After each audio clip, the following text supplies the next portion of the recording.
আমরা এবার সিদ্ধান্ত নিয়েছি যে পুরো ঢাকা শহরে স্পেশালি আমাদের অংশে যে পাবলিক স্পেস আছে সেই সবগুলো পাবলিক স্পেসে আমরা প্রায় 4 থেকে 5 লক্ষ গাছ লাগাবো। ঢাকা শহরে ছাগল নয়, কিন্তু গাছ ছাগলে খায়, কারণ আরেকবার রিটেন্ডার করা লাগে। বুঝতে পেরেছেন? তো সুতরাং এগুলোকে মাথায় রেখে আমরা একটু বড় গাছ লাগাবো। আমরা পুরো ঢাকার ল্যান্ডস্কেপ ডিজাইন করে ফেলেছি। ঢাকা শহরে আপনারা যদি দিনের বেলায় চললে তো দেখবেন যে ময়লা আছেই, বিশেষ করে রাত্র 10টা-11টার পরে যদি কেউ গাড়ি নিয়ে বের হন, আপনি দেখবেন যে যেই জায়গায় হকাররা বসেছিলেন অথবা স্টলগুলো ছিল, এগুলো তো তারা যখন চলে যান তারা নিশানা রেখে যান যে মানুষ কত ময়লা করতে পারে। পুরো রাস্তা ময়লা থাকে, একদম অসম্ভব পর্যায়ের, মানে পলিথিন, ময়লা, ডাস্ট এবং মানুষের যে ওয়েস্টগুলো সে একদম রাস্তার মধ্যে ফেলে বাসায় চলে যান। তো এতটুকু পরিমাণ নর্মাল যে সেন্সটা থাকে যে আমি এটা ডাস্টবিনে রাখবো কিংবা আমি এটা কোথাও ডাম্পিং স্পটে নিয়ে রাখবো, এই প্র্যাকটিসটা আমাদের মধ্যে নাই। এটা একটা যেরকম সমস্যা, একই সাথে সিটি কর্পোরেশনের থেকে আমরা একটা বড় সমস্যা দেখেছি যে আমরাও তো কোনো ডাস্টবিন দিই নাই রাস্তায়। আগে যখন ডাস্টবিনগুলো দেওয়া হয়েছিল সেটা এক ধরনের ঝুলানো একটা ডাস্টবিন ছোটো দেওয়া হয়েছে, সেটারও কোনো ইউটিলিটি কিন্তু আমরা লক্ষ্য করিনি, পরবর্তীতে সেগুলো চুরি হয়ে গিয়েছে। তো সুতরাং বড় আকারের ডাস্টবিন নির্দিষ্ট স্থানে রাখাটা এবং 2 কালারের ডাস্টবিন যেটা ইন্টারন্যাশনাল স্ট্যান্ডার্ড আছে সেরকম পর্যায়ে যতক্ষণ পর্যন্ত আমরা সিটি কর্পোরেশনেরকে না নিয়ে যেতে পারবো ততক্ষণ পর্যন্ত এই ময়লা নিয়ে কথা বলা হবে, কিন্তু আসলে এটা কোনো ট্যানজিবল পরিবর্তন না। এটা আমি যখন আমি এটা রিয়েলাইজ করার পরে আমরা আপাতত ঢাকা আমার অঞ্চলের 4টি গুলশান, বনানী, বারিধারা, ইকবাল রোড আর হচ্ছে এই উত্তরা 4 নম্বর সেক্টর, এখানে এক ধরনের নেইবারহুড এবং এই কমিউনিটিগুলো ঠিকমতো কাজ করে। তো ক্যান্টনমেন্টের বাইরে এই 5টি কমিউনিটির সাথে আমরা একটা পাইলটিং করছি এই মুহূর্তে। তাদেরকে আমরা আগামী 2 মাস এক ধরনের এডুকেশনাল ক্যাম্পেইন করব যে বাসার মধ্যে থেকেই কিচেন ওয়েস্ট আলাদা হবে আর অন্য যে ওয়েস্টগুলো আছে সেটা আলাদা হবে। কিচেন ওয়েস্টটা ফার্টিলাইজার তৈরি করার জন্য বাসার নিচেই যখন ডাস্টবিনে উনি দিবেন সেখান থেকে এটা ফার্টিলাইজারের তৈরির প্রসেসের মধ্যে চলে যাবে, এটা ডাম্পিং স্টেশনে যাবে না। মাতুয়াইল কিংবা কী বলে আমিনবাজারে যে ডাম্পিং হয়েছে এটা 90 ফিট উঁচু, মানে 10 তলা পরিমাণ উঁচু, এইখানে আর ডাম্পিং করার কোনো জায়গা নাই। এটাকে আমরা কিভাবে এখন ম্যানেজ করবো সেটাই একটা বড় চ্যালেঞ্জ। তো সুতরাং ভবিষ্যতে আমরা যেন এরকম একটা মেকানিজম করতে পারি যেটা অ্যাট সোর্স থেকে আমরা এটা ওয়েস্ট সেগ্রিগেশন করে সেটাকে একটা ম্যানেজ করতে পারবো। তো সেটার একটা পাইলটিং আমরা এই 5টি সোসাইটির সাথে মিলে সিটি কর্পোরেশন আমরা এটা করছি এবং আমরা এটা মোটামুটি ফাংশনাল হলে আমরা এটা আগামী পরিবেশ দিবসের আগে এটা আমরা আসলে ঘোষণা দেব। এটা হচ্ছে আমাদের একটি কাজ। এর সাথে আমরা ক্যান্টনমেন্ট বোর্ডকে, সেনাবাহিনী, নৌবাহিনী এবং বিমান বাহিনীর চিফের সাথে আমি ব্যক্তিগতভাবে বসেছি। আমি ওনাদেরকে বিশেষ করে লাস্ট বিমান বাহিনীর চিফের সাথে মিটিংয়ের পরে আমরা একটা প্রপোজাল তাদেরকে দিয়েছি যে আমাদের সিটি কর্পোরেশন একটা বড় এরিয়া হচ্ছে ক্যান্টনমেন্ট, আর যেহেতু ক্যান্টনমেন্টের মধ্যে এক ধরনের ইনস্ট্রাকশন এবং একটা রেজিমেন্টেড সোসাইটি, সেখানেও আমরা এই প্র্যাকটিসটা শুরু করব। তাহলে আমাদের পাইলটিংটা আরও অ্যাক্টিভ এবং হচ্ছে যে আমরা মনে করছি একটা সাকসেস রেটটা অনেক বেশি হবে। ক্যান্টনমেন্টের বাইরে 5টা সোসাইটি, ক্যান্টনমেন্ট পুরোটাকে আমরা এই ম্যানেজমেন্টের মধ্যে আনবো। এটা আনার পিছনে 2টো কারণও আছে। ক্যান্টনমেন্টের ময়লাগুলো তারা নিজেরা কালেক্ট করে তারা ক্যান্টনমেন্টের বাহিরে দ্বিগুণ খালের এখানের মধ্যে নিয়ে ডাম্প করেন, এটাও প্রায় 30 ফিট উঁচু হয়ে গিয়েছে। তো সুতরাং ওনাদের ময়লাগুলো নিয়ে আমাদের এখানে ফেলে, তো এটাও তো ঠিক না, কারণ ওনাদের নাকি ফান্ড নাই। বিমান বাহিনীরও একই সমস্যা। এয়ারপোর্টের পিছনে আপনার নতুন এয়ারপোর্ট যেটা আছে তার পিছনে কর্মীটলের একটা অংশ অনেক বড় ওয়েস্ট জমা হয়ে গিয়েছে, ওখানে তাদের কোনো এসটিএস ফেসিলিটি নাই। তো সিটি কর্পোরেশন হিসেবে তো আমাদের দায়িত্ব এগুলোকেও আসলে ম্যানেজ করা।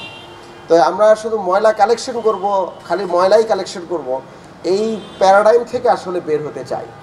বের হওয়ার জন্য আমরা ক্যান্টনমেন্টে এই প্র্যাকটিসটা আমরা শুরু করবো। এটা হয়তো 2-3 মাস লাগবে, কিন্তু আপাতত এই যে 5টি কমিউনিটির সাথে আমরা করছি এই কাজটা আমরা শুরু করে দিতে চাই।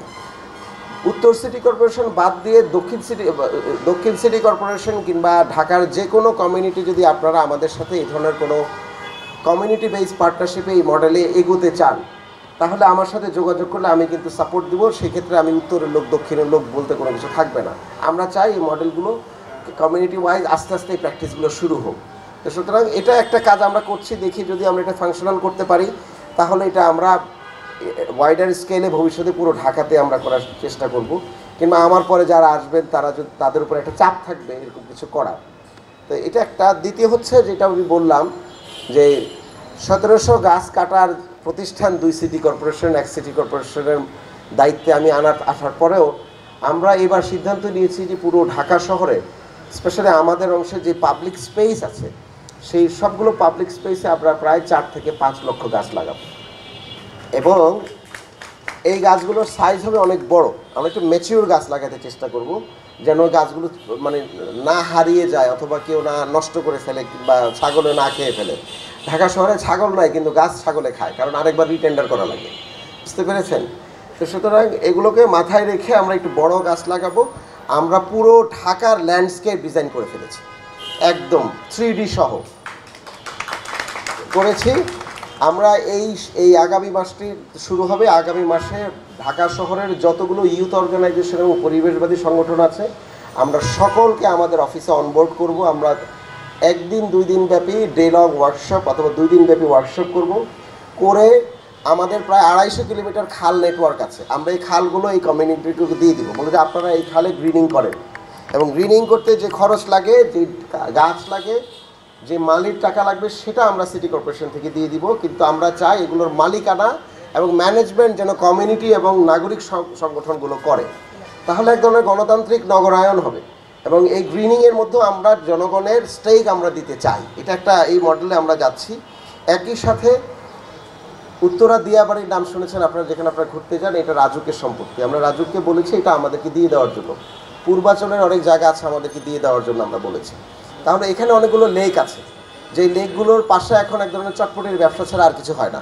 সুতরাং এই লেকের পাড়ে আমরা থিমেটিক্যালভাবে আমাদের যে বায়োডাইভার্সিটি কমিটি আছে, একটি অ্যাডভাইজারি কমিটি, তাদের পরামর্শ নিয়ে আমরা এই এক একটি খালকে কৃষ্ণচূড়া, বড় কৃষ্ণচূড়া, সোনালু অথবা শিমুল, সাথে অন্য অন্য যেই ফলজ গাছ আছে সেগুলো, এবং সবগুলোর সাইজ হবে প্রায় 8 ফিট 10 ফিট।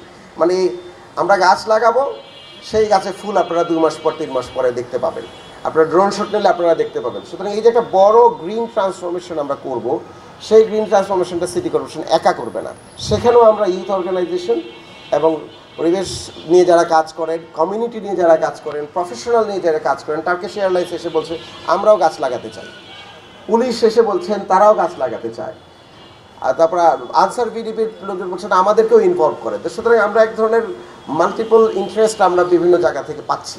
তো আমরা সকলকে অনবোর্ড করে আমরা ভাগ করে করে দিব। আমাদের যেহেতু ল্যান্ডস্কেপ ডিজাইন করা হয়ে গিয়েছে আমাদের, এবং এটার জন্য বাজেটেরও আমার মনে হয় তো বেশি বাজেট লাগবে না, আমরা হিসাব করে রেখেছি। কিন্তু এই পুরো গ্রিন ট্রান্সফরমেশনে আমরা জনগণকে নিয়ে আমরা এটা করতে চাই। তো এই দুটো কাজ আমরা করছি। এছাড়া আমি বিভিন্ন জায়গায় গণশুনানি করছি, আরও অনেকগুলো ইনোভেটিভ ল্যাব আমরা সিটি আরবান ইনোভেশন ল্যাব আমরা করেছি সিটি কর্পোরেশনে। আমরা এই মাত্র 1.5 মাস হয়েছে, 2.5 মাস হয়েছে আমার দায়িত্ব নেওয়ায়। এবং আমরা আরেকটি কাজ করি, আমরা প্রতি মাসে একটি নগর আড্ডা করি, এবং 2-3টি নগর আড্ডা আমাদের হয়েছে। একটি আমাদের অফিসে আর 2টি আমরা গুলশান পার্কে আমরা পহেলা বৈশাখের উৎসবের সাথে মিলে এর মাঝখানে আমরা নগর আড্ডা পার্কে করেছি।